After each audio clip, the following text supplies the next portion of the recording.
Hi everyone, Monique here, Intuitive Soul Savant. Welcome back to the channel and welcome to those who are new here. We keep building and building this little community and I'm very grateful.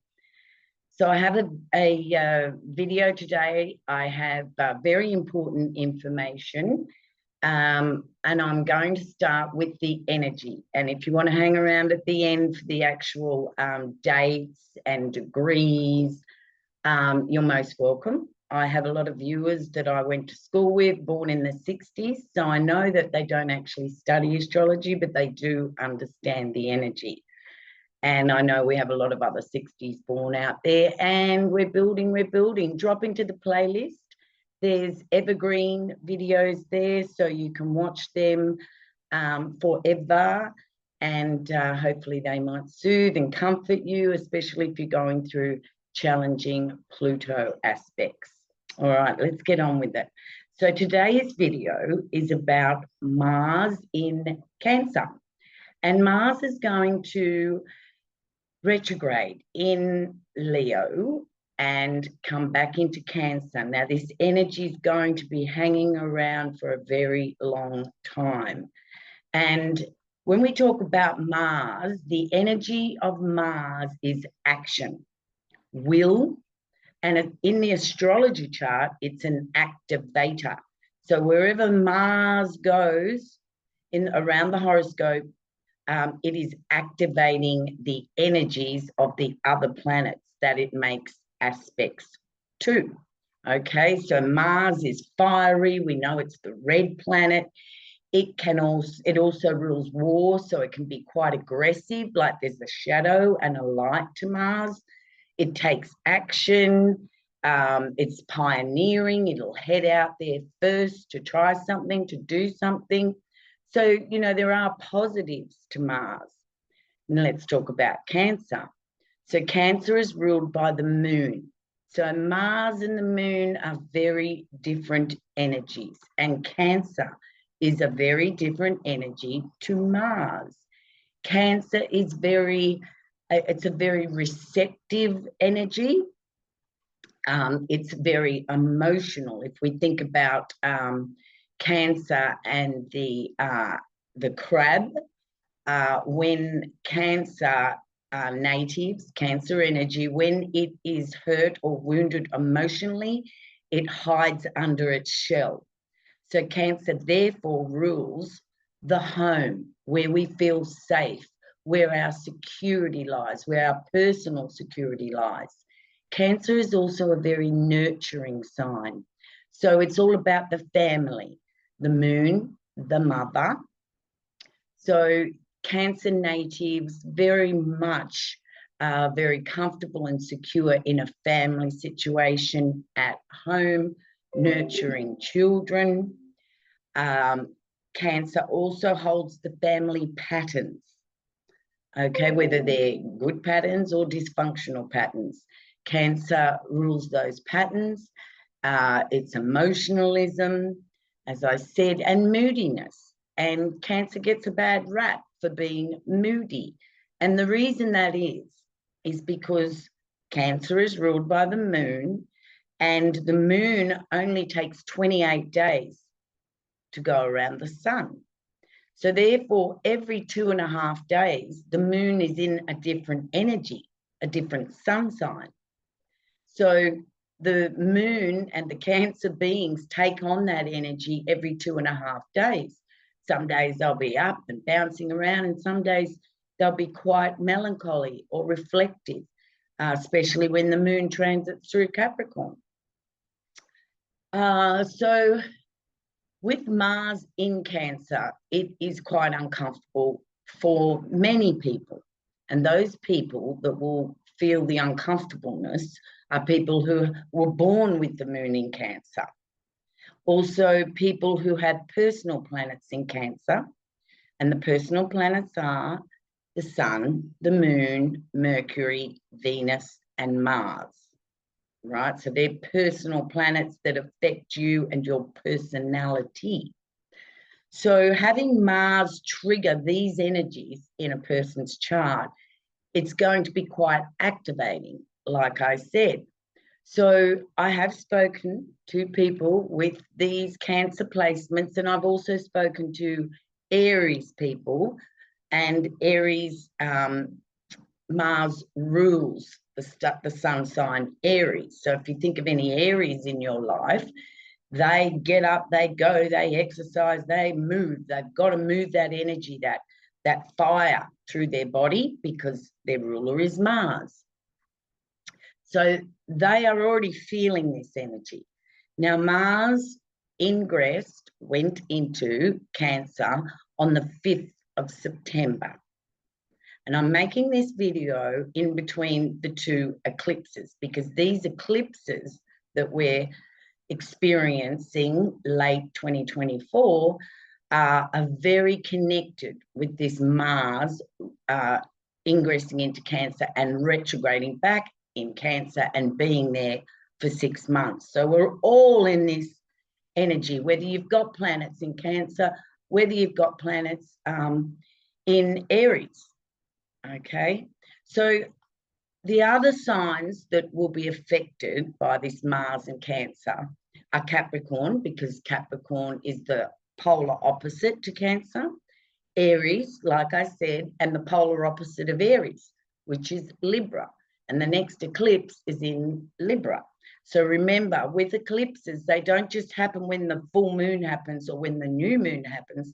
The eclipse energy hangs around. And I believe these eclipses, it's going to hang around for a while, because we're going to have Mars retrograde in Cancer. Okay, so what are the signs and themes of Mars in Cancer? Crying, number one. Okay, crying and anger.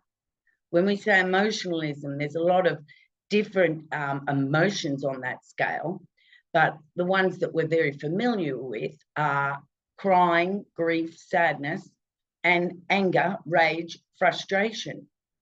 And both of those emotions are unwanted by humanity. So it's not everybody, but a lot of souls are very uncomfortable with emotional energy. So Mars is going to activate emotional energy within us all, no matter what sun sign you are. And if it doesn't activate it in you, it's going to activate it in somebody around you, and you may be receiving the energy from somebody else who is very angry, frustrated, or is crying and is, on the floor in grief. So this is why it is going to affect all of us, right? So we need to have some compassion for everybody through this period of time. Now, the other thing that's going to happen, Pluto has retrograded back into Capricorn, finishing a cycle that started in 2008. And we've all had to level up. The world has changed. Everything has changed due to that transit. With Mars in Cancer, Mars is actually going to oppose Pluto 3 times. So therefore, Mars is making its last activation to Pluto in Capricorn. And those of you that understand energy will realize that we're getting our last push of energy to level us up and to take on the changes that we have worked for since 2008. Now, we need to remember that there is wisdom in our emotional energy, all right? So when Mars opposes Pluto, when Mars activates your natal planets, wherever they are, because we've all got Cancer in our chart, and there's all a theme that Cancer rules in our chart, so we're all going to be affected by this. And there's wisdom in our emotional energy. If we're frustrated and angry, that is the wisdom telling us that something's not right here, something that we need to look at. It's something that we don't want. And it's good to know what you don't want, because then you know what you do want. As I said, people are very uncomfortable with grieving and with tears. I'm giving you the license and the permission here to have a good sob. And the tears are already coming up, and Mars isn't even retrograde. Now let's go to the eclipse. I think it's the 26th today of September, and the eclipse is the 2nd of October. Now this is the last eclipse in Libra. And what we've been learning, an eclipse happens when the south node is near a new or a full moon. This, we've been learning for the last year and a half about looking after ourselves, putting ourselves first, and letting go of relationships that are getting in the way of us and our purpose in life. So this last eclipse in Libra, with Mars squaring this energy, we are going to be shown for one last time where we need to release either people or gain more balance in our life, or even our values. When our values are not being honoured, we're going to have another look at that. All right, so this eclipse is very important because Mars will be squaring the sun and the moon in Libra. Now there's another nice little pattern that's happening. I won't go into it too much. Mars will be making a grand trine, a water grand trine, and the water signs are emotional signs. They're in the water, the moon, the water, Cancer. So the energy is going to be there to have a good cry and to release this energy through your body. Mars is going to be making an aspect to Venus in Scorpio and also Saturn in Pisces, which is retrograde. And that's important, that Saturn in Pisces, because Saturn rules structure. And Saturn can also be, that structure can be pulled down as well and be restructured. So I hope I'm not losing you here. This energy is big time. Now, the first time that Mars will oppose Pluto will be on the 4th of November at 29 degrees in Capricorn. Pluto will be in Capricorn 29, and that's what it's been doing, but it'd be going direct. At the moment, it's retrograde while I'm making this video, but it will be going direct.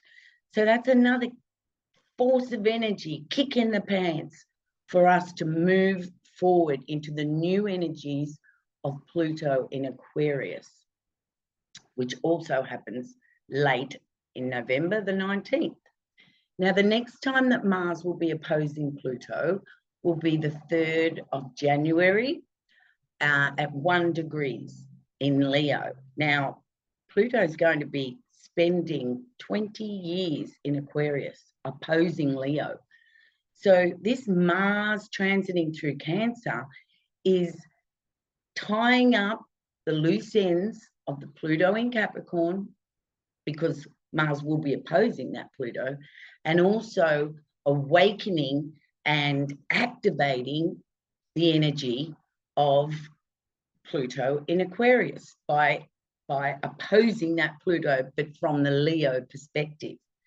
Now, this channel was created on my experience with Pluto conjuncting my natal sun and what I experienced for 16 years with that energy. So go into the playlists, because that's all been documented like no other person has done. And I think it may help you if you're Leo, Aquarius, Taurus, or Scorpio.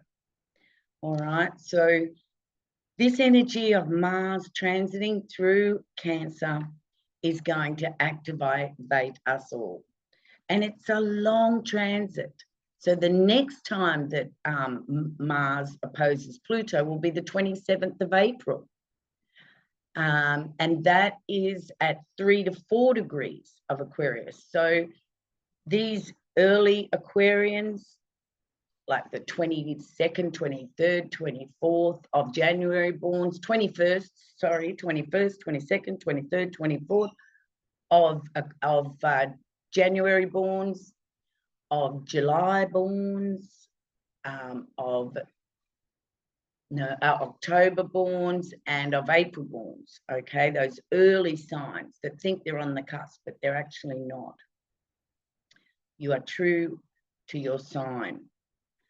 Okay, so that'll be at 3 to 4 degrees. So Pluto's going to be moving fast.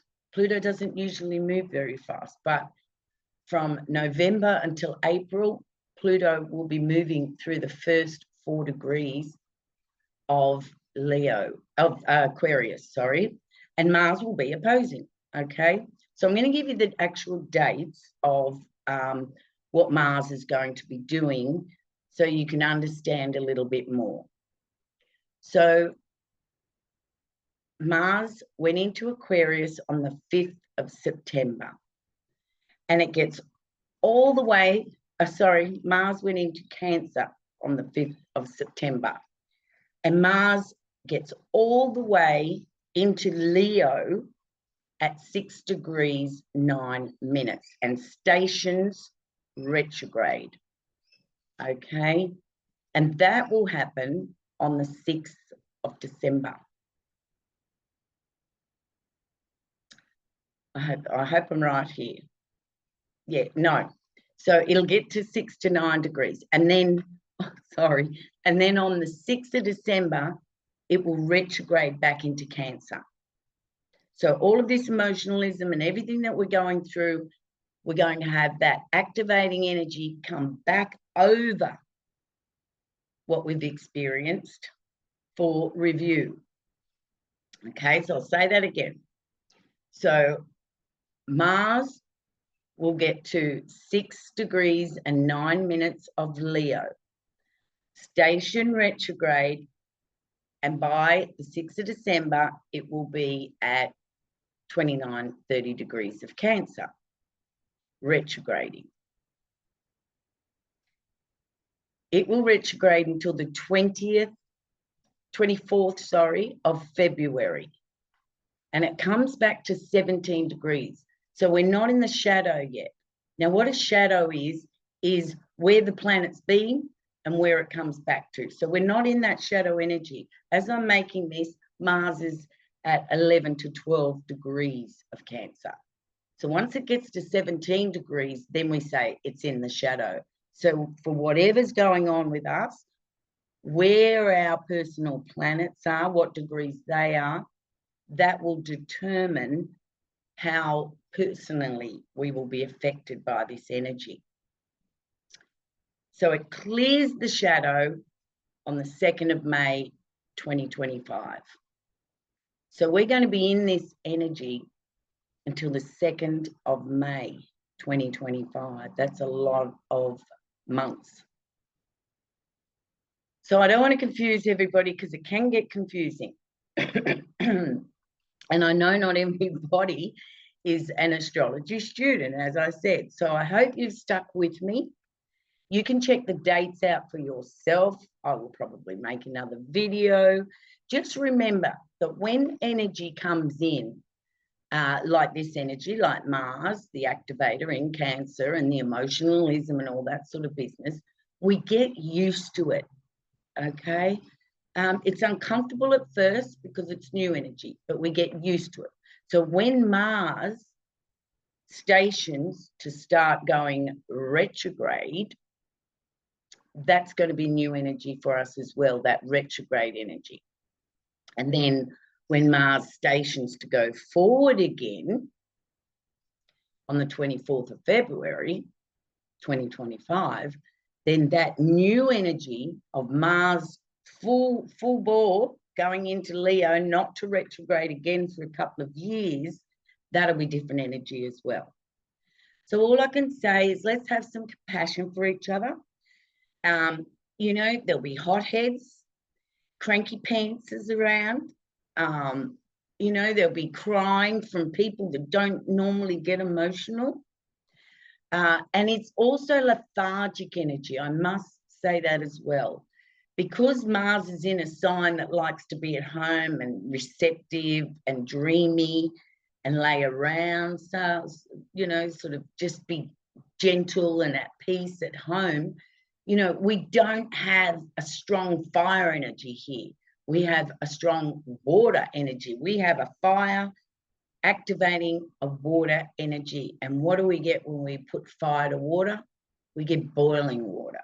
Okay, so this is where we can understand people's emotional energy that's going to be activated. But there's a reason for this, because as Pluto ingresses into Aquarius, all of us on this planet are going to go through the most major changes that we've ever been through for thousands of years as a human race. There's going to be that much change, and we are getting prepared for that. Our DNA is being prepared for that. Technology is preparing us for these changes. So I'm going to leave it there because I know everybody doesn't like long videos, but I really wanted to get that energy out there. Sorry for mucking you up with the times and dates because it can get very frustrating. But just know that this energy is going to be around until the end of May, or early May, sorry. And we won't be free from it until early May. And then when Mars goes into Leo, wow, you know, we're party. That's party time. That's let's go. That's fire energy in fire. But we got to get through the water first, okay? We've got to get through the water, release emotional pent-up energy, whether it's anger or grief, or frustration. We need to release that as Pluto leaves Capricorn for the last time for 240 odd years. Okay, so please like, love you to like, and comment. Please comment and let me know where your Cancer is in the house, or any information, because you know, I've always got something to say about that, and I like to answer everybody's comment. Okay, so thank you very much, and a big namaste and a big hug to everybody out there who's feeling the big emotions of this transit of Mars in Cancer. Namaste.